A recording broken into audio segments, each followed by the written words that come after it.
ಆಗುತ್ತಾ? ಏನ್ ತಿಂಡಿ ಮಾಡ್ತಾ ಇದೀರಿ ಇವತ್ತು? ಇವತ್ತು ಮಂಗಳೂರು ಉಡುಪಿ ಕಡೆ ತುಂಬಾ ಸಾಂಪ್ರದಾಯಿಕವಾದ ಒಂದು ತಿಂಡಿ ಮಾಡ್ತಾ ಇರೋದು. ಇದಕ್ಕೆ ಕಪ್ಪ ರೊಟ್ಟಿನೂ ಅಂತಾರೆ, ಓಡೋ ದೋಸೆನೂ ಅಂತಾರೆ. ಕಪ್ಪ ರೊಟ್ಟಿ ಅಂತ ಏನು ಕರೀತಾರೆ ಅಂತಂದ್ರೆ, ನಿಮ್ಗೆ ಇದು ಮಾಡಿದಾಗ ತುಂಬಾ ಸಾಫ್ಟ್ ಆಗಿರುತ್ತೆ. ಸ್ವಲ್ಪ ತಣ್ಣಗಾದ್ಮೇಲೆ ಅದು ಸ್ವಲ್ಪ ಗಟ್ಟಿ ಆಗುತ್ತೆ, ರೊಟ್ಟಿ ತರ ಸ್ವಲ್ಪ ಗಟ್ಟಿ ಆಗುತ್ತೆ. ಅದಕ್ಕೆ ಇದನ್ನ ಕಪ್ಪ ರೊಟ್ಟಿ ಅಂತ ಕರೀತಾರೆ. ಓಡೋ ದೋಸೆ ಅಂತ ಏನು ಕರೀತಾರೆ ಅಂದ್ರೆ, ನಿಮ್ಗೆ ಹೆಂಚಿಗೆ ಹಾಕದ್ಮೇಲೆ ಹೆಂಚು ದೋಸೆ ಹಾಕ್ಬೇಕಾದ್ರೆ ಹೆಂಚು ಫುಲ್ ಕಾದಿರ್ಬೇಕು. ನೀವು ಒಂದ್ ಸೌಟು ದೋಸೆ ಇಟ್ಟು ಹಾಕಿದ ತಕ್ಷಣ ಅದೇ ಹೆಂಚಿಗೆ ಹರಡ್ಕೊಳ್ಳುತ್ತೆ. ಅದಕ್ಕೋಸ್ಕರ ಇದನ್ನ ಓಡೋ ದೋಸೆ ಅಂತಾರೆ. ಮುಂದೆ ನೋಡೋಣ. ನೋಡಿ ಎಷ್ಟು ಸಾಫ್ಟ್ ಆಗಿದೆ ಅಂದ್ರೆ, ನೋಡಿ ಮಲ್ಲಿಗೆ ಹೂವು ಇದ್ದಂಗಿದೆ, ಅಷ್ಟು ಸ್ಪಾಂಜಿ ಆಗಿದೆ. ನೋಡಿ ಮುರಿದು ತೋರಿಸ್ತೀನಿ ಎಷ್ಟು ಸಾಫ್ಟ್ ಆಗಿದೆ ಅಂತ. ತುಂಬಾ ಚೆನ್ನಾಗಿರುತ್ತೆ, ಟ್ರೈ ಮಾಡಿ. ಮೊದಲಿಗೆ ಏನ್ ಮಾಡ್ತಾ ಇದ್ದೀರಾ ರೀ? ಇವಾಗ ಅಕ್ಕಿ ತಗೊಂಡಿದ್ದೀನಿ. ಇವಾಗ ಅಕ್ಕಿನ ಫಸ್ಟ್ ಹಾಕೊಂಡು ನಾನು ಇವಾಗ ಇದನ್ನ 3 ಪಾವು ತಗೊಂಡಿದ್ದೀನಿ. ಇದೊಂದು 3 ರಿಂದ 4 ಜನಕ್ಕೆ ಆಗುತ್ತೆ. ಅದಕ್ಕೆ 3 ಪಾವು ಹಾಕೊಂತ ಇದ್ದೀನಿ. ಇವಾಗ ಫಸ್ಟ್ ಬರೀ ಅಕ್ಕಿ ಮಾತ್ರ ನೆನೆಸ್ಕೋಬೇಕು, ಬೇರೆ ಏನು ಮಾಡೋಂಗಿಲ್ಲ. ಅಕ್ಕಿ 4 ರಿಂದ 5 ಅವರ್ ನೆನಿಬೇಕು. ಇವಾಗ ಅದನ್ನ ಫಸ್ಟ್ ಅಕ್ಕಿ ತೊಳ್ಕೊಂಡು ನೆನ್ಸಕ್ಕೆ ಇಟ್ಬಿಡೋಣ. ತೊಳ್ಕೊಂಡ್ಬಿಟ್ರಿ ಯಾರು ಅಡುಗೆ ಮನೆಯವ್ರು ಒಂಚೂರು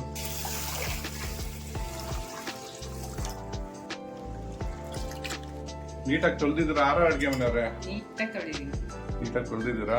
ಇವಾಗ ಇದು ಮುಳುಗೋಷ್ಟು ನೀರು ಹಾಕ್ಬಿಟ್ಟು ನೆನೆಗೆ ಬಿಟ್ಬಿಡೋಣ. ಒಂದು 4 ರಿಂದ 5 ಅವರ್ ನೆಂದ್ರೆ ಸಾಕಿದ್ದು. ಇವಾಗ ಏನಕ್ಕಿ ತಗೊಂಡಿದ್ದೀರಾ? ನಾನು ರೇಷನ್ ಅಕ್ಕಿ ತಗೊಂಡ್ ಮಾಡ್ತಾ ಇದ್ದೀನಿ. ಇದು ದೋಸೆ ಅಕ್ಕಿಲೂ ಮಾಡ್ಬೋದು, ಇಲ್ಲ ರೇಷನ್ ಅಕ್ಕಿ, ಇಲ್ಲ ಸೋನಾ ಮಸೂರಿ ಯಾವ್ದು ಬೇಕಾದ್ರೂ ಹಾಕೊಂಡು ಮಾಡೋದು. ರೇಷನ್ ಅಕ್ಕಿಲೂ ಮಾಡ್ಬೋದು. ಯಾರು ಅಡುಗೆ ಮನೆಯವ್ರೆ? ಅಕ್ಕಿ 4 ರಿಂದ 5 ಅವರ್ ಚೆನ್ನಾಗಿ ನೆಂದಿದೆ. ಇವಾಗ ಇದು ರುಬ್ಕೊಬಿಡೋಣ. ಸರಿ. ಅಕ್ಕಿ ಒಂದಿನ ರುಬ್ಕೊಳ್ಳೋದು? ಅಕ್ಕಿ ಒಂದೇ ಅಲ್ಲ, ಇದ್ರ ಜೊತೆ ಇನ್ನೊಂದು 2 ಪದಾರ್ಥ ಸೇರಿಸ್ಬೇಕು. ಇವಾಗ ನೀರ್ನ ಡ್ರೈನ್ ಮಾಡ್ಬಿಟ್ಟು ರುಬ್ಕೊಂಡ್ಬಿಡೋಣ. ರುಬ್ಕೊಂಬೇಕಾದ್ರೆ ನಿಮ್ಗೆ ಹೇಳ್ತೀನಿ ಇನ್ನೇನು ಹಾಕೋಬೇಕು ಅಂತ. ಈ ಪಾವಲ್ಲಿ ಅಕ್ಕಿ ತೊಗೊಂಡಿದ್ದು 3 ಪಾವು. ಇವಾಗ ಅದೇ ಪಾವಲ್ಲಿ 1 ಪಾವು ತೆಂಗಿನಕಾಯಿ ತುರಿ ತೊಗೊಂಡಿದ್ದೀನಿ. ಇದನ್ನ ಸ್ವಲ್ಪ ಅಕ್ಕಿಗೆ ಸೇರಿಸ್ಕೊಂಡು ರುಬ್ಕೋಬೇಕು. ಇವಾಗ ಫಸ್ಟ್ ಅಕ್ಕಿ ಹಾಕೊಂಡ್ಬಿಡೋಣ. 3 ಪಾವು ಅಕ್ಕಿಗೆ 1 ಪಾವು ಕಾಯಿ ತುರಿ. ಇದ್ರ ಜೊತೆಲಿ ಸ್ವಲ್ಪ ಕೊಬ್ಬರಿ ಹಾಕೊಂಡು ತೆಂಗಿನ ತುರಿ ಹಾಕೊಂಡು ರುಬ್ಕೊಳ್ಳೋಣ. ಮತ್ತೆ ಇದ್ರ ಜೊತೆಲಿ ಇನ್ನೊಂದು ಐಟಮ್ ಆ್ಯಡ್ ಮಾಡ್ಕೋಬೇಕು. ಏನದು? ಅಕ್ಕಿ ಜೊತೆ ಅವಲಕ್ಕಿ. ಬೇರೆ ದೋಸೆ ಅಂದ್ರೆ ಅವಲಕ್ಕಿಗೆ ಉದ್ದಿನಬೇಳೆ ಎಲ್ಲ ಮೆಂತ್ಯ ಎಲ್ಲ ಹಾಕೊಂಡು ಹೋಗ್ತಿರಲ್ಲ, ಇದಕ್ಕೆ ಅವಲಕ್ಕಿ ಬದಲು ಅನ್ನ ಮಾಡಿಟ್ಕೊಂಡಿದ್ದೀನಿ. ಅನ್ನ ಹಾಕೊಂತ ಇದೀನಿ. ಇದ್ರ ಜೊತೆ ಹಾಕೊಂಡು ರುಬ್ಕೊಬೇಕು. ಇದನ್ನ ನೈಸಾಗಿ ರುಬ್ಕೊಬೇಕು. ದೋಸೆ ಇಟ್ಟದಕ್ಕೆ ಎಲ್ಲಾನು ಇದೇ ತರ ರುಬ್ಕೋಬೇಕು. ರುಬ್ಕೊಂಡ್ಬಿಡೋಣ. ರುಬ್ಕೊಂಡ್ಬಿಡೋಣ. ನೋಡಿ ಈ ತರ ನೈಸಾಗಿ ರುಬ್ಕೋಬೇಕು ಇದನ್ನ. ಇದನ್ನೆಲ್ಲ ಒಂದು ಪಾತ್ರೆಗೆ ಹಾಕೊಂಡ್ಬಿಡೋಣ. ಒಂದ್ಸರಿ ಕೈಯಲ್ಲಿ ಕಲ್ಸ್ಕೊಂಡ್ಬಿಡೋಣ. ಇದನ್ನ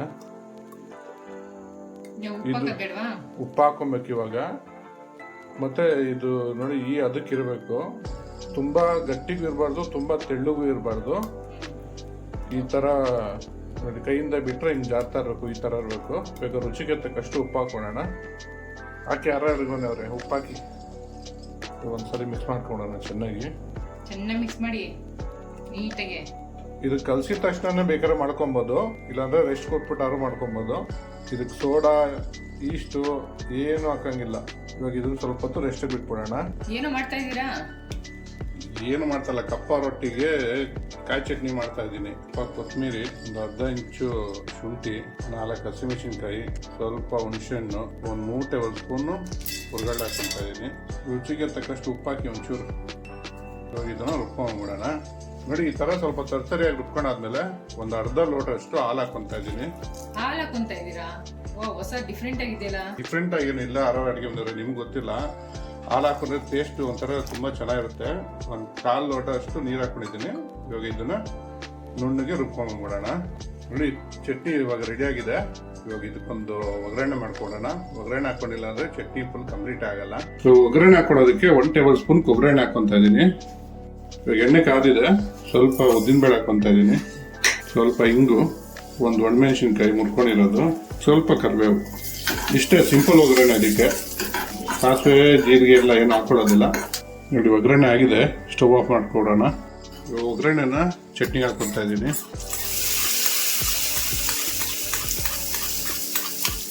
ದೋಸೆ ಇಟ್ಟು 2 ಅವರ್ ರೆಸ್ಟ್ ಆಗಿದೆ. ಇವಾಗ ದೋಸೆ ಹುಯ್ಕೊಂಬಿಡೋಣ.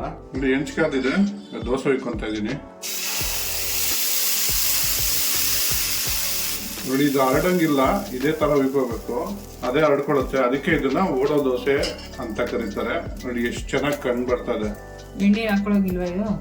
ಇದಕ್ಕೆ ಎಣ್ಣೆನೂ ಹಾಕೊಳಂಗಿಲ್ಲ, ಬೇಕಾದ್ರೆ ನಿಮ್ ಇಷ್ಟ ನೀವು ಹಾಕೋಬಹುದು. ಎಣ್ಣೆ ತುಪ್ಪ ಏನ್ ಬೇಕಾದ್ರೆ ಹಾಕೊಬಹುದು. ನೋಡಿ ಈ ತರ ಎಲ್ಲ ಸ್ವಲ್ಪ ಕಂಡು ಬಂದಾದ್ಮೇಲೆ ಮುಚ್ಚಿಟ್ಬಿಟ್ಟು 1 ರಿಂದ 2 ನಿಮಿಷ ಬೇಯಿಸ್ಕೊಂಡ್ಬಿಡೋಣ. ವಾವ್, ಎಷ್ಟು ಚೆನ್ನಾಗಿದಾರ. ಇದನ್ನ ಒಂದೇ ಕಡೆ ಬೇಯಿಸ್ಕೋಬೇಕು, 2 ಕಡೆ ಏನ್ ಬೇಯಿಸಂಗಿಲ್ಲ, ಒಂದೇ ಕಡೆ ಬೇಯಿಸ್ಕೋಬೇಕು ಅಷ್ಟೇ. ನೋಡಿ ಎಷ್ಟು ನೀಟಾಗಿ ಬರುತ್ತೆ. ನೋಡ್ತಾ ಇದ್ರೆ ಎಷ್ಟು ಸಾಫ್ಟ್ ಆಗಿದೆ ಅನ್ಸ್ತಾ ಇದೆ. ಸಾಫ್ಟ್, ಒಳ್ಳೆ ಸ್ಪಂಜ್ ಇದ್ದಂಗೆ ಇರುತ್ತೆ ನಿಮ್ಗೆ. ಹಿಂಗ್ ಉಯ್ದ್ರೆ ಅದೇ ಅಂಡ್ಕೊಳುತ್ತೆ. ಅದಕ್ಕೆ ಇದನ್ನ ಓಡೋ ದೋಸೆ ಅಂತಾರೆ. ನೋಡಿ ಅದೇ ಅಂಡ್ಕೊಳುತ್ತೆ, ಅದೇ ಆಡ್ಕೊಳ್ತಾ ಇದೆ. ನಾವೇನು ಜಸ್ಟ್ ಏನು ಸೌಟಲ್ಲಿ ಹಿಂಗೆ ಅನ್ನಂಗೂ ಇಲ್ಲ, ಅನ್ನಂಗಲ್ಲ, ತಿರುಗಿಸ ಹರಡಂಗಿಲ್ಲ, ಹರಡಂಗಿಲ್ಲ, ಎಣ್ಣೆನೂ ಹಾಕಂಗಿಲ್ಲ, ಹರಡಂಗೂ ಇಲ್ಲ. ಎಷ್ಟು ಚೆನ್ನಾಗಿದೆ ಹೇಳ್ತಲ್ಲ.